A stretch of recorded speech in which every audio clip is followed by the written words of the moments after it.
5, 4, 3, 2, 1, 0. All engine running. Liftoff. We have a liftoff.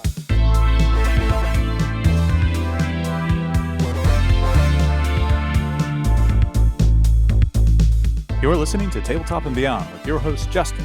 But before we get started, how was your Geek Week? And co-hosts Dan and Jason. You have to be willing to let the dice help you tell the story. Okay, look, this year I'm going to stop mispronouncing words. Join us as we cover board games to war games and beyond.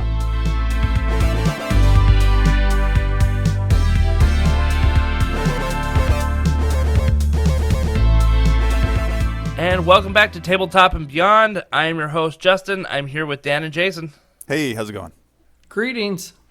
So, a little bit of a different thing for us this morning, guys. Yes, we're recording in the morning, not in the evening, because we have a very special guest with us. We're very excited to welcome him.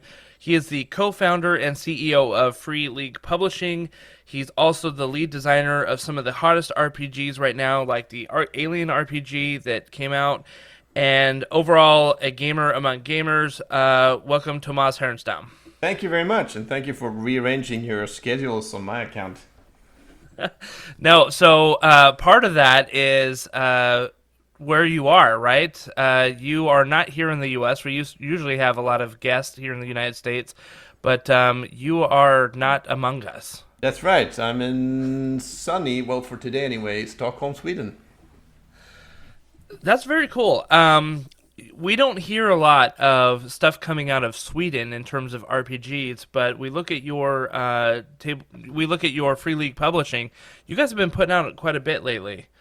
Yeah, it's been an interesting couple of years. I mean, we started out about 10 years ago, but in the first couple of years it was very low key, and we did games mostly in Swedish. But then we started doing stuff in English on the US and UK, and it just kind of took off from there. And the last couple of years have been busy.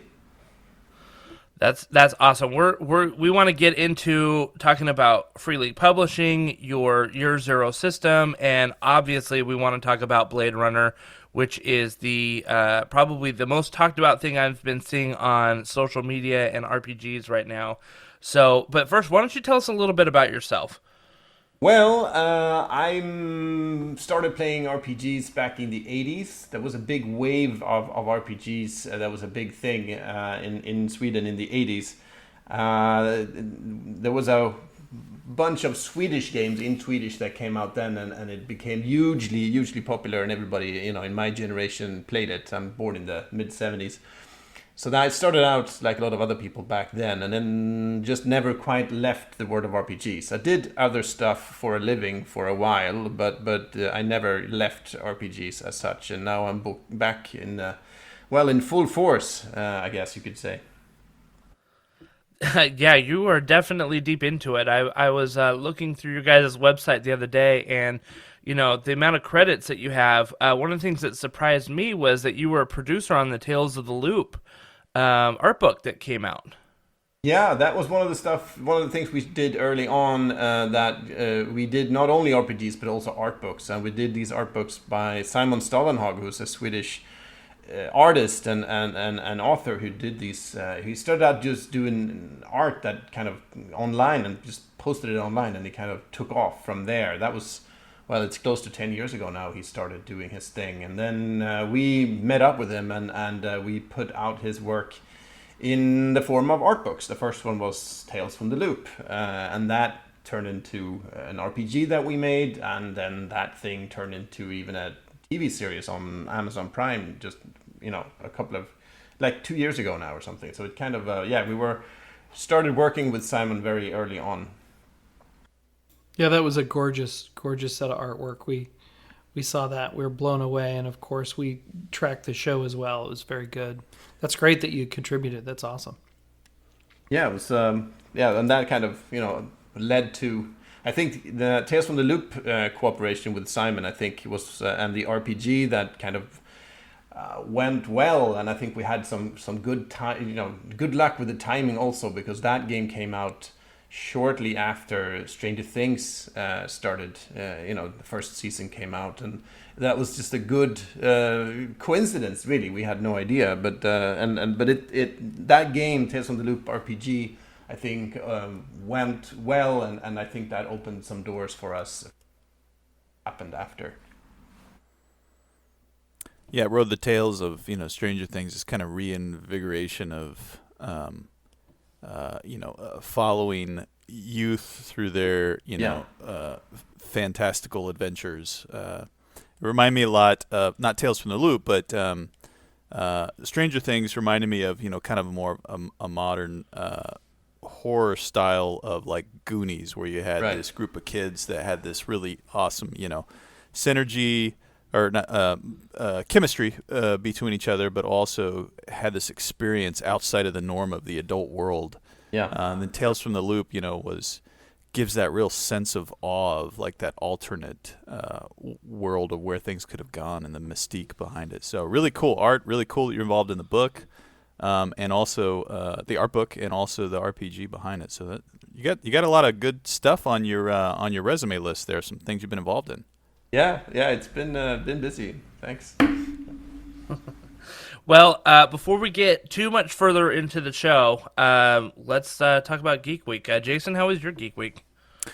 My Geek Week was good. I finished a book called The Star's My Destination. This was Alfred Bester. This is a 1956 book that really good book. I think it's one of those that a lot of people haven't heard of. A lot of people in kind of the geek world have heard of like William Gibson's Neuromancer, which people could argue set the stage for a lot of cyberpunk that came later. It was that obviously was influenced by the Do Androids Dream of Electric Sheep and Blade Runner, but The Star's My Destination is credited by a lot of those authors.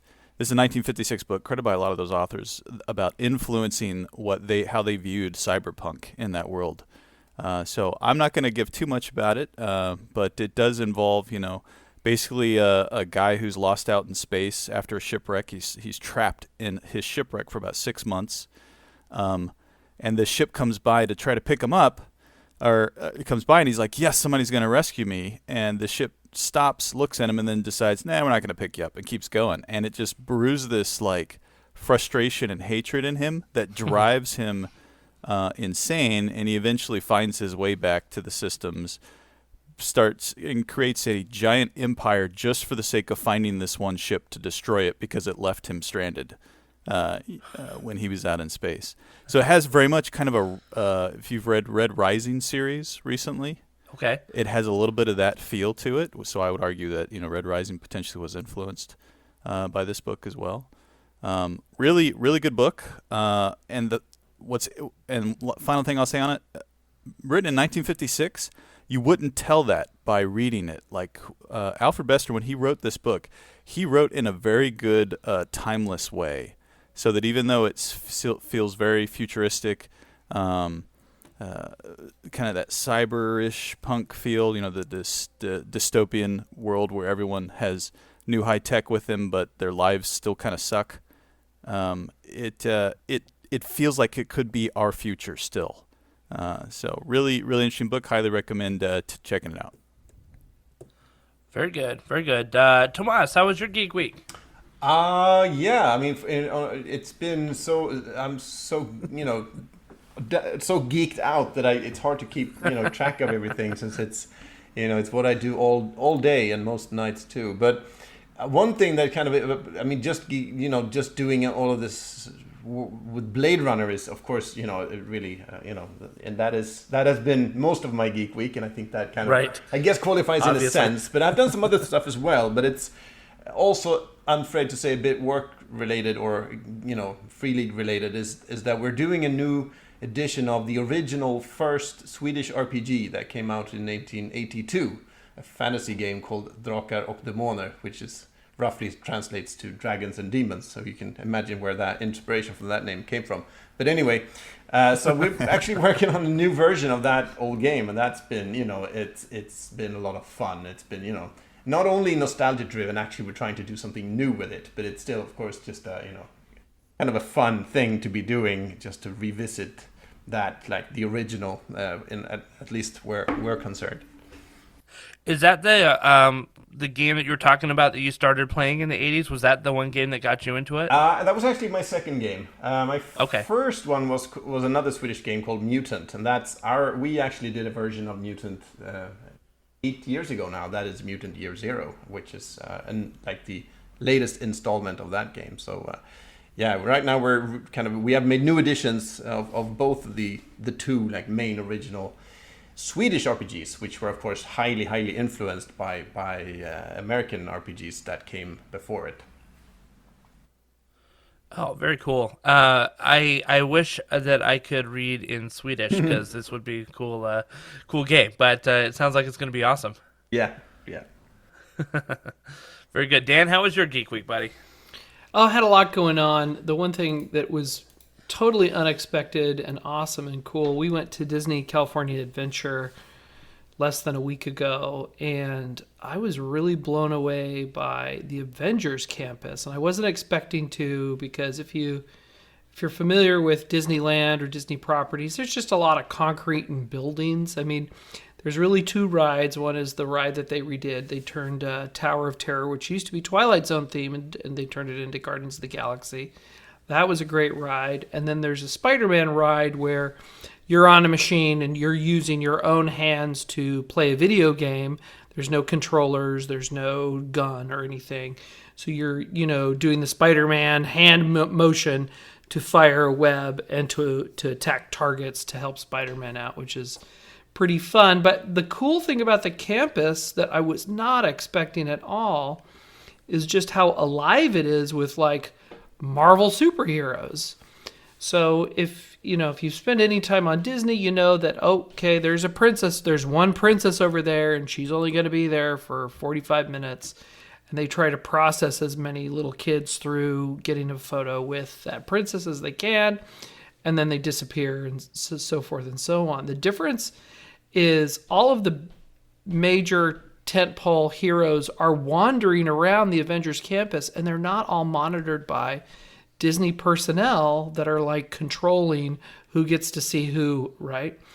So like gaggles of people will form up around Loki and or Captain America or Spider-Man, and they have this way of moving around the campus that keeps it real lively and energetic.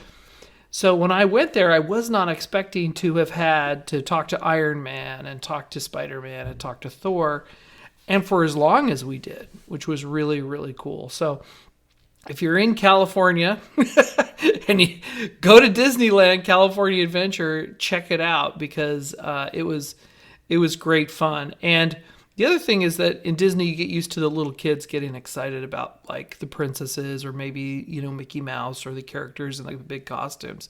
At Avengers Campus, it's the grown adults chasing the Marvel heroes all around and like smiling from ear to ear and gushing like they're talking to the real hero.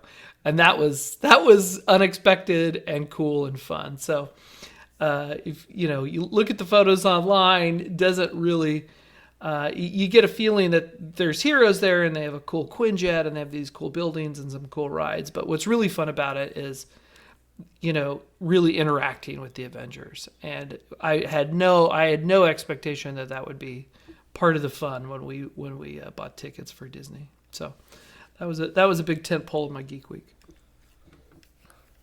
Very That's good. awesome. Very good. I could see you, Dan, just excited as a schoolgirl out there. Well, and you find yourself like really kind of getting into it, right? And it really helps that they've done some really nice casting. Like we ran into Doctor Strange 2 or 3 times and made jokes, and he was just as smart as Benedict Cumberbatch was with comebacks and stuff like that. Nice. And that was kind of cool. And they had really attractive women for these female characters. And you're like, hey guys, maybe we should go over and talk to Natasha, Black Widow. Maybe we should. She's over there, and Yeah. maybe that's who we need to talk to. My daughters talked with Wanda because the new Wanda what's her name? The Red, Scarlet Witch. yeah, Scarlet Scarlet Witch. Witch, Yeah, yeah. she's a major character in the last movie that just came out, and I tell you that Wanda stood there and talked with my daughters for it felt like almost 10 minutes. So it was wild times. I really enjoyed it. Didn't expect to have it be so gleeful and fun, especially for a bunch of cynical adults. So I'm Very giving cool. it 2 wildly enthusiastic thumbs up. Very good, very good. Let's see. My Geek Week was dominated by painting a whole bunch of gaming terrain for the upcoming Warhammer Warcry event that I'm going to be running next weekend. Or I guess it's in 2 weeks. It's in 2 weeks. But it's been fun because with terrain, I've got so much of it that I'm trying out different techniques. I decided to do oil washes on it instead of your traditional acrylic washes, and I've been messing around with kind of the grimdark stuff that we see from our previous Gazak Cascagoon, right, Kendon Oates. So I've been messing around with some grimdark stuff and oil washes, and it's interesting because that's a good time to experiment with some of your painting techniques, and it's a lot of fun because you mess up terrain and it's okay because terrain's supposed to just kind of be the backdrop for your game anyway, right? So it's a great opportunity to try out different things. Tomas, do you play any wargaming stuff, or are you into all RPGs? Some, yeah. I think there are definitely others in Free League that are deeper into that stuff. We have, just where I'm sitting now, boxes and boxes of stuff all around me of miniatures and things. Some of them use the office for, because they don't have enough space at home for doing this stuff. So I suspect these are not all Free League. So there's definitely a lot of that going around. Personally, I did some, sure, but I mostly Warhammer and things like that. But and not that much. There are some others who are deeper into it than me. Yeah, we've got a couple of segments that we have on the show. We have our normal podcast segments that are talk about board games, RPGs, things like that. And we've got 2 other segments. It's our Warhammer, where we talk a lot about Age of Sigmar and other Warhammer stuff, and then specifically dedicated Warhammer Warcry, which is their Age of Sigmar skirmish game. We really like that. So I'm going to be running an event, like I said, in 2 weeks for the Warhammer skirmish, but I just need to have enough tables with terrain to, host 16 people. So it'll be a lot of fun. It'll be good stuff. So, sounds like we all had some pretty great geek weeks. Tomas, sounds like yours was much more action-filled than the rest of us, but, given your position, I think that's to be expected. So let's get into a little bit. We want to talk to you a little bit about Free League Publishing, your mechanics of the Year Zero system that you guys have, and then we want to save the meat of Blade Runner for the end, which we're very excited to talk about. So you told us that you guys are based out of Sweden, and you've been around for, you said, about 10 years. Is that about right? Yeah, technically, we started out, that's even longer ago, as just a bunch of people who we didn't really know each other from way back. We met up on basically a forum dedicated to an RPG publisher that we all enjoyed the games from, and started doing some freelancing just for fun. And this is more than 10 years ago. And then that company, I can get back to those, but they went out of business, and they asked us if we wanted to take over some of the stuff they were doing. And that's when we kind of decided to form up and actually found the company Free League Publishing, and that was in 2011. So it's a bit actually more than 10 years ago now. But even then, for the first, I don't know, 5 years, I guess, it was very much something we did on our free time, on weekends and evenings and things, and we all had other day jobs. So it was very much, and that only changed in the last 5 years, I think, when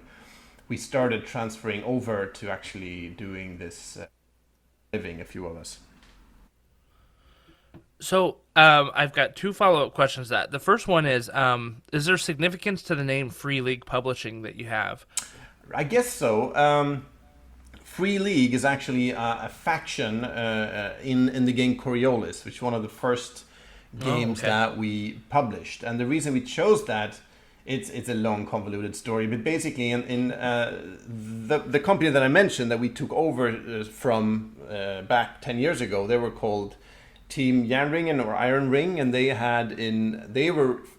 that name came from the original Mutant game that I mentioned. And so when we took over from them, we wanted to do a bit of an homage to them. And in their game, because Coriolis, the first edition, was made by them, they had a faction called Free League, or Fria Ligan in Swedish.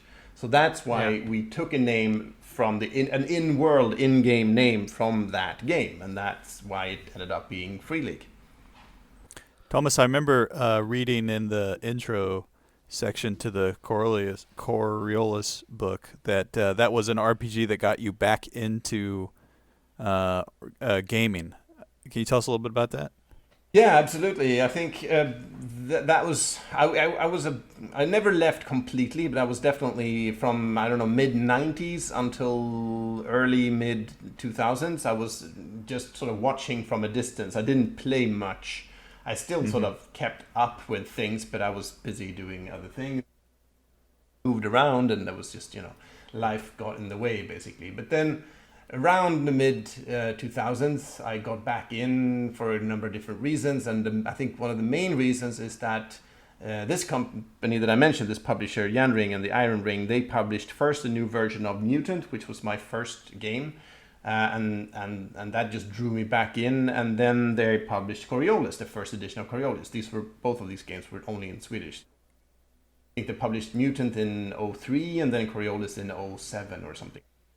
Those two games really pulled me back in, and also why Free League formed, because that was in the community around those games is where I met up with the other three people. We were four starting out in Free League, and we were all kind of just fans and freelancers. Very cool. So you said that you guys have been doing this full time or some of you have been doing this full time for about 5 years. What gave you the push to jump into this full time? I mean, I think I saw that you're married, have 2 cats, right? Something like that. So I mean, you got to put food on the table, and the gaming industry can sometimes be a cruel mistress that way. Oh yeah. So what made you be able to jump in full force? Yeah, it was basically a step-by-step process for me personally. I think for all of us, I didn't go from another job full time to this full time. It was basically I actually worked as a journalist. That was my professional background for 15 years. But then I got a chance to work in the computer games industry because of different. I did some of that stuff on my free time, and I had the RPGs on my free time, and Free League had started going, and then I got a chance to be an editor at a video game company. So that's actually my transition into gaming. I got a job at a video game company, and that from there, the transition over to just fully going full Free League. That was a staggered process where I kind of worked. I started doing 1 day a week Free League, and then I started doing halftime and kind of step by step, and then eventually it was just let's just full time for now, and we'll see how it goes. But yeah, it was definitely a bit scary and a bit of a leap of faith to actually do this and not have another job to come back to necessarily. And so we were, I guess back then, 3 people who did that, and we all went from having step by step really into it. And it's still scary sometimes because it's been going well so far, but like you say, the games industry is an awful place to be, so it's interesting.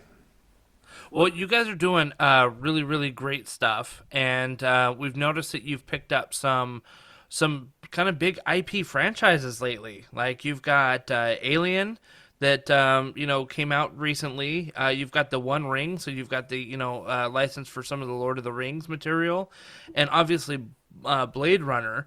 How did you kind of come into those types of things? Was it through to your success on Tales of the Loop? I guess so. I mean, Tales of the Loop was our 3rd game internationally. We did a translation of Mutant, the Mutant Year Zero, which we released in 2014. And that got us started, and it got a good reception. So that's kind of got the ball rolling internationally. Back then, we still do work with Modifius, a British company, but back then they were kind of helping us, finding our way in the market. And then we did the new version of Coriolis, and then Tales from the Loop. And I think step by step that kind of built us up, or I guess our reputation. And Tales from the Loop was probably the biggest hit of the three. And what happened after that is a number of coincidences and good just fortune that I met up with a guy called Joe Lefavi who runs a business called Genuine Entertainment, and he does, among many other things, he's a producer and a brand manager, and he has the right connections, and he knows his way around Hollywood and can broker these kinds of licensing deals. We had made a few. I mean, we had sort of dipped our toe into it a little bit earlier in licensing, but I think after meeting Joe, and I think Joe heard of us through Tales from the Loop. I think that's how he learned about us, and he really thought that was an excellent game. So we kind of met up around that, and then we started discussing with him, and like a week or two before that, we had just had a brainstorm, which was without knowing about Joe. We had just a brainstorm for fun. We just had a night out with the Free League people. What would be like the dream license if we would do like licensed RPGs? What would be the big, which would for us be the best ones, which would we be the most passionate about? And both Alien and Blade Runner were on the very short top list during that discussion. So we discussed that with Joe, and we made a pitch together to the license owners of those two franchises, and it just kind of grew from there. Very good, very good. So one of the I guess if I were to sit down with someone and said, what's your short list of IPs that you want to do? I think Lord of the Rings, Alien, and Blade Runner would be on my very short list too, right? Yeah. The Lord of the Rings is cool actually it's a completely different story. That did not go through Joe or anything like that. That's actually a very different story. We met up with Francesco Nepitello, who did the first edition of the One Ring 10 years ago. Mm-hmm. At Essen Spiel, which is the big games fair in Germany. It turned out that he really liked our games and we really liked his games, and we just hit it off. And then by chance, it turned out that he was, for a variety of reasons that I guess I won't get into, was looking for a new publisher for the second edition of the game. And then that was a very different process. But that's how that turned out to end up with us as well, which we're, of course, happy about. Yeah, I've got the One Ring starter set staring at me right now, and I'm very, very excited to run it. I just got it the other day, so very excited, very excited. Now, what's interesting is that not only are you guys publishing your own, books and manuals and things like that, but you have come up with your own system that you have used in many of your games. It's called the Year Zero system. What kind of pushed you to design your own system? Like, why not kind of reskin some of these things on like a 5e game engine or some other some other RPG system that already exists out there that people are familiar with? Why come up with your own? I guess a number of different reasons. I think we never set out to design a new system, generic system that we would be using in multiple games. Like it turned out, that was never the intent starting out. Mm-hmm. Basically, we started tinkering with the system. I think that's also about 10 years ago or more, around the time Free League was founded, because we were tinkering on a post-apocalyptic game that we wanted to call Year Zero. And we just fooled around with mechanics, and it's also perhaps related to the fact that in Sweden D&D is big, and it's, I think now at least, the biggest game in here also, but traditionally D&D is not as dominant, I guess, as in other areas. So I don't think we ever even contemplated using a 5e version or like whatever that was back then, another Yeah. But anyway, I don't think we ever even contemplated going down that route. So and I was also very much influenced by the kind of indie movement, the Forge movement back in the early 2000s. So I think this game system that we designed for the Mutant Year Zero, the Year Zero game that actually later became Mutant Year Zero, because we didn't have Mutant is also a license, so we didn't have that license until a bit later. It turned out to be Mutant Year Zero. This rule system was completely designed for that game. We never even contemplated that we'd be using it in any other game. That was never the intent. It just kind of turned out that way, and that's after Mutant Year Zero was out. We started working on Coriolis, our version, which was the second edition. As I mentioned, the first edition came out in the 07 or something by another publisher.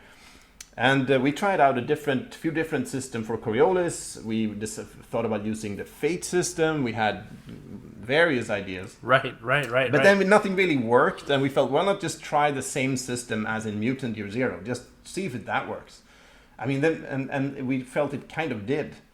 And then we had like 2 games, both of them with the same kind of core rules engine. And then when we started working on Tales from the Loop, we felt, well, maybe just try that for this one as well. But of course, tweaking it, changing it, they have some similarities, obviously, in the core mechanics, but they're also quite different from each other. So that's important, I think, to even if we have like a house rule system, that we really change it around for the game in question, so that it really fits with the theme and the style of the game. It's not one system fits all. So, but that's basically how it kind of grew. It was never an intention. It was never a big plan to make a big, rule system for many games. That was never ever part of the plan starting out. So it just kind of one thing led to another. And it seems like your business model doesn't require anyone to have bought any other previous games in the library to get into one of your games and enjoy it, which, we see a lot with certain companies are like, well, you can match these 3 games up and it's all cross compatible. Isn't that hunky-dory? But looking over your library, everything is so vivid and unique and solid in and of its own self. They kind of stand as their own independent art pieces, and so it's not real. It doesn't seem like there's either a business reason or an artistic reason to have one generic system that you just keep recycling over and over again. You're customizing it for the IP, which I think is great. Yeah, that's and I think that's key, really, because I think rules are, they're not everything, obviously. There is a lot going into an RPG, but I think the rules have to work with the style of play and the stories that you want to tell, and I think not any one rule system can do that. You need to adapt them to the game in question. And of course, that has led to some questions, especially now we get a lot of questions why the system in Blade Runner is a bit different from Alien, for example, when the 2 franchises have some similarities. But the answer is again the same, that we feel that even though there are some similarities, there are also quite big differences in the kind of tone and style of the game. What you'll be doing, the kind of atmosphere of the game is different, and that requires a different version of the rules engine. I think that you've shown over your books that you can kind of adapt this system. And me reading, I spent about last few days on a plane, and I grabbed the Alien core rule book with me and was just I probably had about 8 hours sitting on planes pouring through this book, just totally digging the art and everything, but also reading the system and thinking, this system is so easy to understand. You roll in D6, you're fishing for 6s and hoping not for 1s on those stress dice. Yeah. And I think, reading the little blurb that's on the Kickstarter and listening to some of the other, interviews you've done, it seems that you've simplified maybe the dice rolling mechanic in Blade Runner, and kind of what you just said. Was that to kind of align with the theme of this book? I guess so, yeah. It's what we've done in Blade Runner is that we've, instead of, most of the other games use a dice pool of D6s, whereas in Blade Runner, and also in Twilight 2000 actually, it's based on a rolling 2 dice, but they might not be D6s. They might instead, you rate your competence and your attribute or skill by choosing a bigger die with more sides on it instead of rolling more dice, and that changes things around a little bit. But I think the reason we wanted to go that route for Blade Runner is that, well, it's an investigative game. It's the core gameplay is investigations, and that means lots of handouts, lots of clues, can be lots of notes, maps, and it's it kind of, when we play test this thing, you basically fill the table with handouts, and you kind of have to think through where to find the evidence, where to go next. And another big part of Blade Runner is the character development, the kind of introspective quality almost of a developed character. And we felt that rolling big dice pools on top of that would just kind of be distracting a little bit. So we wanted a game system where basically fewer dice that took a bit less space on the table, a bit less headspace for the players. So we wanted a more slimmed down version, really, and that's why we tried that out for Blade Runner. It was an experiment, I'd say, but we felt internally that it worked well, so that's why we went with it. Okay, that's cool. I think that makes a lot of sense to me. Let's move away from the mechanic a little bit and just kind of think about the actual material, the setting. As we were kind of coming up with questions, Justin and I were thinking, Blade Runner really is kind of this rich dystopian world, lots of theme and feel that kind of sets it uniquely against the backdrop. It seemed, but a lot of the source material really that we have today focuses on Blade Runners and replicants that are inside of this world. So you've talked a little bit. You revealed what some of the archetypes or kind of classes are that players can be inside this world. Rather than kind of ask for kind of a repeated list of all those, maybe the question is which maybe two archetypes do you think are the most unique in this RPG from other RPGs? Good question. I would say, there are some that are reasonably familiar, but there are some of them that are a bit more unusual, I guess you could say. I think one of them is the doxy. That's a term that comes from the Blade Runner universe. It's basically, it can be a social, but it's almost like an infiltrator. It can do, it's more of like a social character, an infiltrator that can do all kinds of espionage, almost assassinations, almost that kind of a thing. It's not, so that has a unique Blade Runner twist to it. Okay, cool. Then of course you have the inspector is not that unique. Of course you can have that in other games too, but I think it's a very Blade Runner thing. The inspector archetype is very much your Deckard or K type of character, and of course that's very, very Blade Runner, and maybe not that it exists, that kind of character exists in other RPGs for sure, but maybe it's definitely a very typical Blade Runner thing also. Very iconic, right? Yes. Yeah. So a question. This is an important question that we were kind of tongue-in-cheek asking, and we're curious what your thought is on this. We've played various systems based off of big IPs in the past, and a lot of times when people jump into these big IPs, they're super excited about reliving the IPs as they know them. A big example is the Star Wars, and I don't know if you ever played Star Wars Saga Edition, but a problem with Star Wars Saga Edition was you either were a Jedi class or you were nothing in that game. And so kind of the question is, what have you guys done, or have you kind of addressed the Blade Runner RPG that's going to make or emphasize or try to help incentivize people to do something other than just being an inspector because they just want to be that Deckard? Right.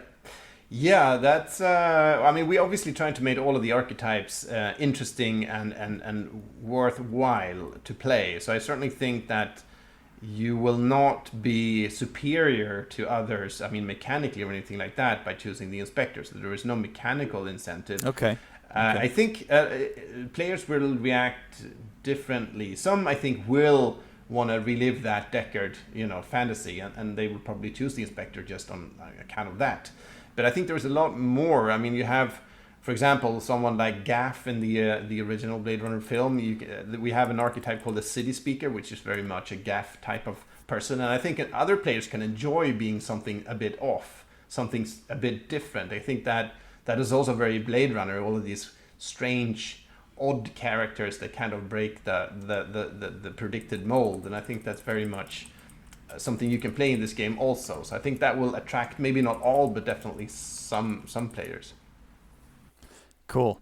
Yeah, I think it'll be fun. I'm excited to explore some of those other archetypes when it comes out. And then I guess I also, to add to that, one choice that we made early on that we have been asked quite a bit is that do you have to be a Blade Runner? Can I play something else in this universe? And our design choice for the core game for now is that all of the players are Blade Runners, and that also helps to level the playing field. Everyone's a Blade Runner, so everyone can have that. And it would be a bit strange game if you had one Blade Runner and the other player characters were something different. I mean, I think that would have made for a very disjointed and strange game. So I think having everyone be a Blade Runner, it does mean some limitations, but I think there's so much to explore within that field that I think that helps the game and make it much more focused and also levels the playing field for the players. Yeah, I think that's a great choice, because otherwise you've got an android designer or an animal designer who that character may be looking for a different kind of arc that's not following the Blade Runner around and just being a sidekick. And that was kind of one of my questions is do you feel like with the balance of the different archetypes, in the play testing, did it feel like everyone had their spot? Because I think with the movies, we basically see the two main characters, and they're kind of the tent pole of everything that happens, of all the action. And I think sometimes in RPGs based on IPs, you can say, well, clearly there's a group of 3 or 4 people, so there's some obvious archetypes.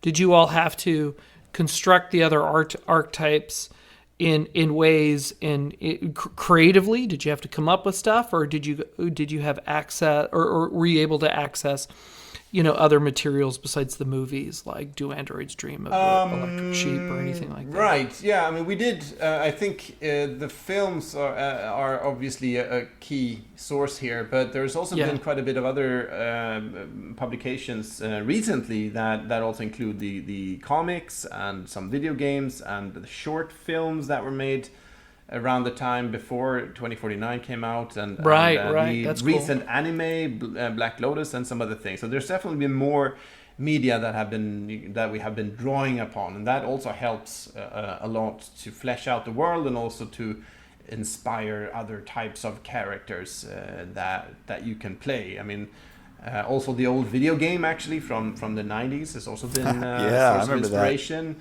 So, and there's also a bunch of characters and types of people that we kind of draw upon for these types. So hopefully players will find them all worthwhile and all interesting to play.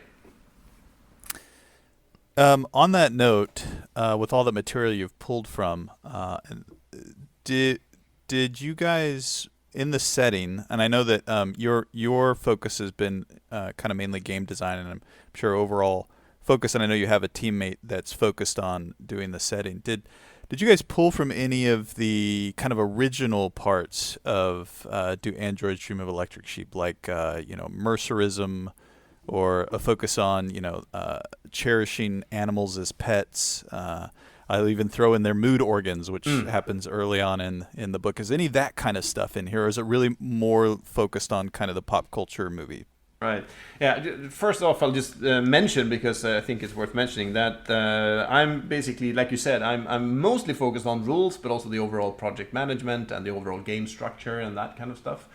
Of course, I'm invested in the setting stuff also, so I'm sure. Not, but Right. The guy who's done most of that is the same Joe LaFavi, who also the one I mentioned before, who actually made the agreement happen. So, and he's very much super invested in Blade Runner, and he's also the setting writer for the Blade Runner. Very much 2 big roles in this project also. Just wanted to mention that. But yeah, like you said, the book, the novel by Philip K. Dick, I love that. It has so much interesting stuff in it. Technically, the license as such does not cover the book. It's not the case that we can draw or have drawn on specific elements from the book, because that the license that we have, all of these licensed RPGs, they are covered by a license, and the license does not cover that novel. So that means characters and details like that are not part of what we have been able to draw upon. But on the other hand, there is so much in the films and the other media that I mentioned that we have plenty. But of course, the novel also is, there's a lot from the novel that has also made it in some form or another into the film. So I definitely think you can trace that, the deep in many ways. I think it's interesting.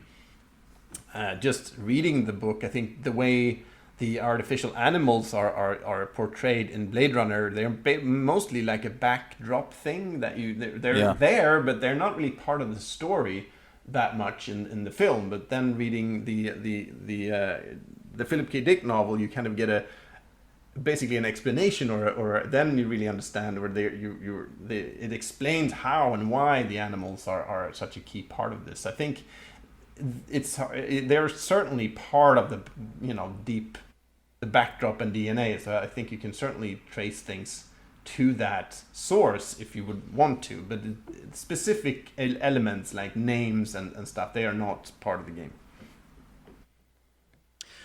So it's interesting. You're talking about a lot of the source material, and we watched the Blade Runner Black Lotus series that had come out, right? The joint cooperation between Crunchyroll and Adult Swim, and what I liked about it, I don't think it was a perfect series, but excuse me, what I did like about it was that it did expand kind of the setting of Blade Runner quite a bit, and I think I saw when I was looking at your Kickstarter that we had, there was a picture in there that looked just like the character Doc from the series. Yeah, that's right. There are a few elements like that we have drawn from Black Lotus and other sources. Doc is also actually in 2049, so he's been around. Doc Badger, but yeah, there are other things, other details that we have. I agree with you that I think the Black Lotus expands the universe in interesting ways, and we have drawn upon that also. I think we have something called a spinner cycle, for example, which is kind of cool. Mm-hmm. Just as a detail, and that comes from there. There are certainly that was a pretty awesome moment. yeah.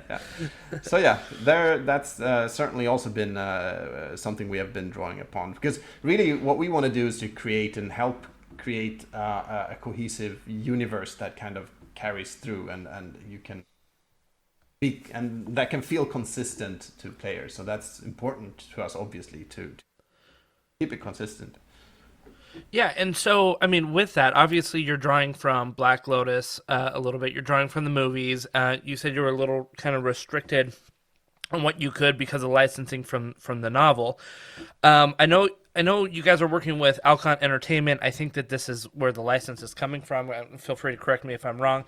But were there any kind of restrictions or guidelines that when you're working with this license, other than what you already told us about, that you were kind of bounded by? Well, I don't know. No specific restrictions as like a rule book or something. But of course, we've had discussions with them continuously. I mean, basically, we pitch what we wanted to do, our idea for this game, and they had feedback on that. And then we presented them with the main setting text, and they had feedback on that. And it was very much a back and forth, because even though this is many canonical sources are out there, there's of course some areas which are not that carefully explained or in any detail in any previous publication, and of course we touch upon. So that meant but basically it's been the form of a discussion with them, and it's been fruitful, and we've been able to agree on most things, I guess. But then there's always things that, well, we think we should be a bit more like that, or that idea doesn't quite fly, and of course, and then we have a discussion back and forth, and to come up with a game and a description of the universe that everyone thinks is good and that feels consistent with other media, and that they are happy with, and that's just basically how licensing works in this. Yeah. Did you face similar things with like the Alien licensing, where I mean, you basically proposed what you wanted, and it sounds like they just want to make sure it's consistent with like the other forms of media out there regarding their franchise, Yeah, right? yeah, it's very much the same, and with the One Ring, it's basically works the same way for every license like this. I mean, of course, their main concern is that this will be good. They don't want a bad product out there with Right, their brand right. on it, obviously, and that it is consistent with whatever else has been published within the property. So I mean, and that is important, obviously, and we take that very seriously. A thought on that. So, is there going to be any kind of juicy lore in this book that we will have not gotten from other sources in this universe? I guess so. Most of it has been. I mean, I think we have tried to connect dots, but yeah, definitely. And I think Joe would be even better in a better position to answer this question in detail. But yeah, there's definitely some fill in the blanks has been done for sure. But still, we try to draw on what's out there and connect the dots rather than add something completely new and big and different, because we still want this to be consistent. But yes, there will be new stuff in there for sure. Well, that's exciting because these RPG books sometimes make their way back into the hands of folks who are writing films too, as a place where that as a solid tome that brings a lot of threads together. So that's always exciting to write in an IP, knowing that you're contributing some elements to the IP.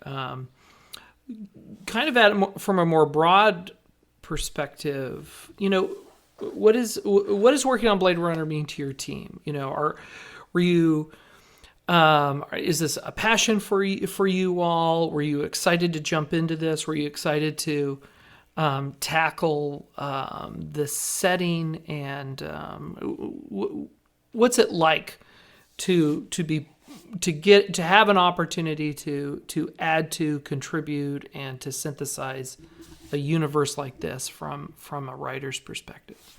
Yeah, it's been fantastic. I think for me personally, it's probably. I mean, every project that we do is important. I don't want to, downrate anything else, but definitely personally, this has been a big passion project for me. And I think Blade Runner as a property has always has a very special place for me ever since I saw the first film on a grainy VHS copy back in the mid 80s sometime. And I was far too young to really understand much of it, but I was totally fascinated even back then. And then it just stayed with me. So that has, being able to work with this franchise and this world has been amazing opportunity and great fun, but also a big responsibility, because I mean we want to do every game well, but this one is feels like a big responsibility to get it right. So that's but a big it's been a fantastic journey, and also working with I know